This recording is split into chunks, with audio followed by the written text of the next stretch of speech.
नमस्कार, मी Indira. News अनकटच्या prime time बुलेटिनमध्ये तुम्हा सगळ्यांचं स्वागत करते. सविस्तर वृत्त पाहणारच आहोत, पण त्याआधी नजर टाकूयात काही महत्त्वाच्या हेडलाईन्सवर. भारतातील दुसऱ्या क्रमांकाची सर्वात मोठी टाईल्स उत्पादक ठरली इन्फ्रा मार्केट ही कंपनी. 1400 कोटींची केली गुंतवणूक. कौशल्याधिष्ठित मनुष्यबळासाठी काही ITI खासगी क्षेत्राकडे देण्याचा विचार. मंत्री मंगल प्रभात लोढा यांचं वक्तव्य. ऑपरेशन प्रस्थानचा राज्य मंत्रिमंडळ बैठकीत सत्कार करण्यात येईल. मंत्री संजय राठोड यांची प्रतिक्रिया. आणि शिवसेना आमदार अर्जुन खोतकर यांच्या उपस्थितीत पार पडला कार्यक्रम. आता पाहूयात सविस्तर वृत्त. बांधकाम साहित्य पुरवणारी इन्फ्रा मार्केट या घडीच्या कंपनीनं टाईल्स उत्पादन क्षेत्रात मोठा टप्पा पार करत भारतातील दुसऱ्या क्रमांकाची सर्वात मोठी कंपनी म्हणून ओळख मिळवली आहे. कंपनीकडे सध्या 19 उत्पादन केंद्रे असून एकूण उत्पादन क्षमता 81.57 दशलक्ष चौरस मीटर इतकी आहे. या कामगिरीसाठी कंपनीने 1400 कोटी गुंतवले आहेत. कौशल्य विकासाच्या नव्या धोरणांतर्गत उद्योगांच्या गरजेनुसार कौशल्य शिक्षणाचे नवे अभ्यासक्रम राबविण्यात येतील. त्याचबरोबर कौशल्याधिष्ठित मनुष्यबळासाठी काही ITI खासगी क्षेत्राकडेही देण्याचा विचार असल्याची माहिती राज्याचे कौशल्य विकास मंत्री मंगल प्रभात लोढा यांनी नाशिकमध्ये पत्रकार परिषदेत दिली आहे. इनोव्हेशन पॉलिसी महिनाभरात मंत्रिमंडळासमोर आणण्यात येणार असल्याचं सांगत कौशल्याधिष्ठित मनुष्यबळासाठी काही ITI खासगी क्षेत्राकडे देण्याचा विचार असल्याची माहिती मंत्री लोढा यांनी दिली आहे. पोलीस अधीक्षक कुमार चिंता यांच्या संकल्पनेतून यवतमाळ जिल्ह्यात सुरू झालेल्या ऑपरेशन प्रस्थान मोहिमेचे पालकमंत्री संजय राठोड यांनी कौतुक केले. महिला आणि मुलींमध्ये आत्मविश्वास वाढविण्यासाठी आणि बेरोजगारांना रोजगार देण्यासाठी ही मोहीम खूप प्रभावी आहे. राज्य मंत्रिमंडळ बैठकीत या उपक्रमाचा सत्कार केला जाईल आणि सर्व मंत्र्यांना त्यांच्या संबंधित जिल्ह्यात ही मोहीम राबविण्याची विनंती केली जाईल, अशी माहिती मंत्री संजय राठोड यांनी यावेळी दिली आहे. सुरू असलेल्या ऑपरेशन प्रस्थान हा उपक्रम जिल्ह्यातील तरुणांना रोजगार आणि आमच्या सर्व मुली आणि महिलांना व मुलांना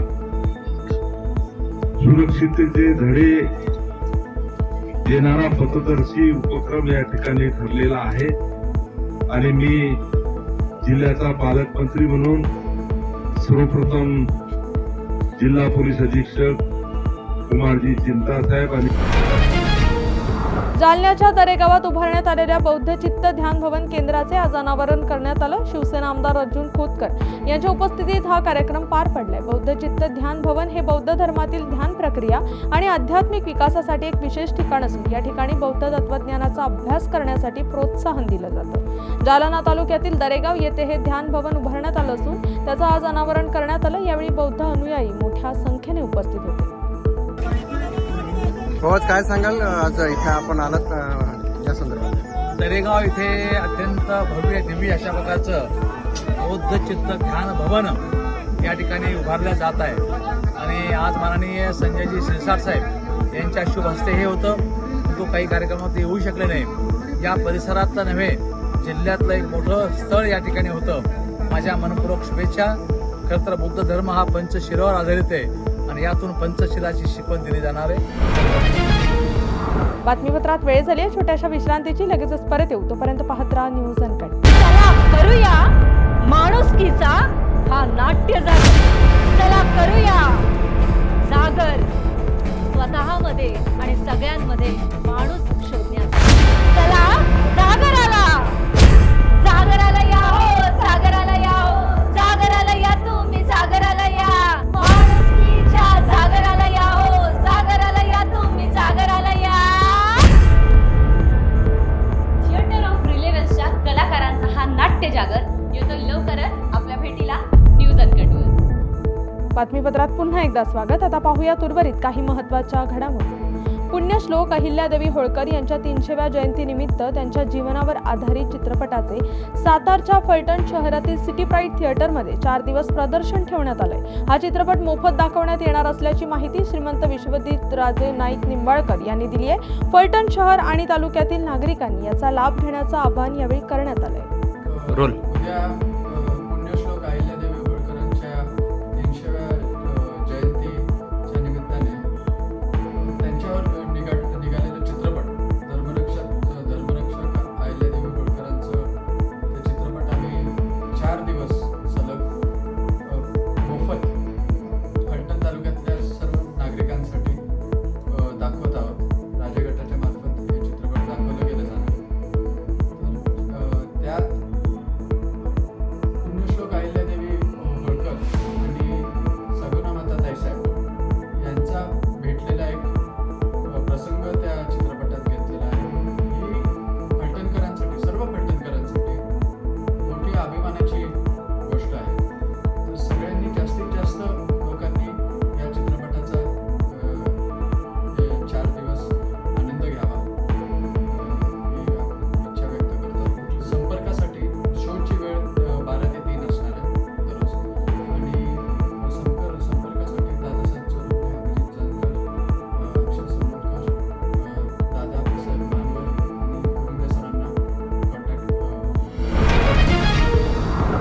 गोंदिया जिल्ह्यात सध्या रक्ताचा तुटवडा निर्माण झालाय. रक्त संकलित करण्याच्या उद्देशाने गोंदिया जिल्हा प्राथमिक शिक्षण संस्था यांनी आंतरराष्ट्रीय सरकार वर्षाचे औचित्य साधून रक्तदान आणि अवयवदान शिबिराचं आयोजन केलंय. या शिबिरामध्ये 50च्या वर शिक्षकांनी रक्तदान केलं तर 20 लोकांनी अवयवदानासाठी नोंदणी केली आहे. गोंदिया जिल्हा प्राथमिक शिक्षक सोसायटी संस्था मर्यादित गोंदिया रजिस्टर नंबर 1 यामार्फत आज रक्तदानाचं शिबिर आपल्या सोसायटीमध्ये आयोजित केलेलं होतं.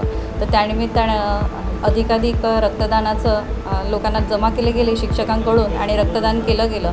त्यामध्ये मी सुद्धा रक्तदान केलं आणि त्यासोबतच अवयव दानाचा सुद्धा फॉर्म भरण्यात आलेला होता. अवयव दान केल्याने जेणेकरून आपले अवयव मृत्यूनंतर दुसऱ्यांच्या कामी यावं आणि जसं डोळे दान केले तर आपल्या डोळ्यातून दुसरं सृष्टी हे पाहू शकेल या उद्देशाने आणि प्रत्येक अवयव दान केल्यानंतर एक आपल्या अवयवातून एक नवीन जीव निर्माण होऊन ते ही सृष्टी आणि सगळं जिवंत रूपाने हे जग पाहू शकेल या उद्देशाने मी आज अवयव दानाचं रजिस्ट्रेशन केलेलं आहे. जळगावचे बनाना किंग भागवत काशीनाथ महाजन गोरगावले यांना उद्यारत्न अवॉर्ड प्रदान करण्यात आलाय.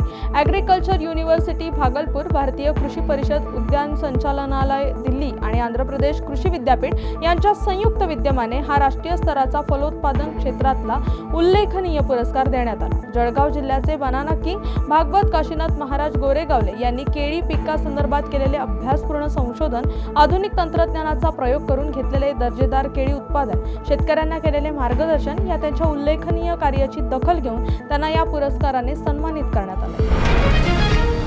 बातमीपत्रात वेळ झाली आहे छोट्याशा विश्रांतीची. लगेचच परत येऊ. तोपर्यंत पाहत राहा न्यूज अनकट. 10,000 किलोची झणझणीत पुणेरी मिसळ, 2100 किलोची चमचमीत खिचडी, 8 फुटाचा लांब चटपटीत कबाब. मस्त खा आणि स्वस्त रहा असे म्हणणारे भारतीय खाद्य संस्कृतीचे शिल्पकार, जगप्रसिद्ध शेफ श्री विष्णू मनोहरजी लवकरच आपल्या भेटीला येत आहेत अनकट स्पेशल या सत्रात.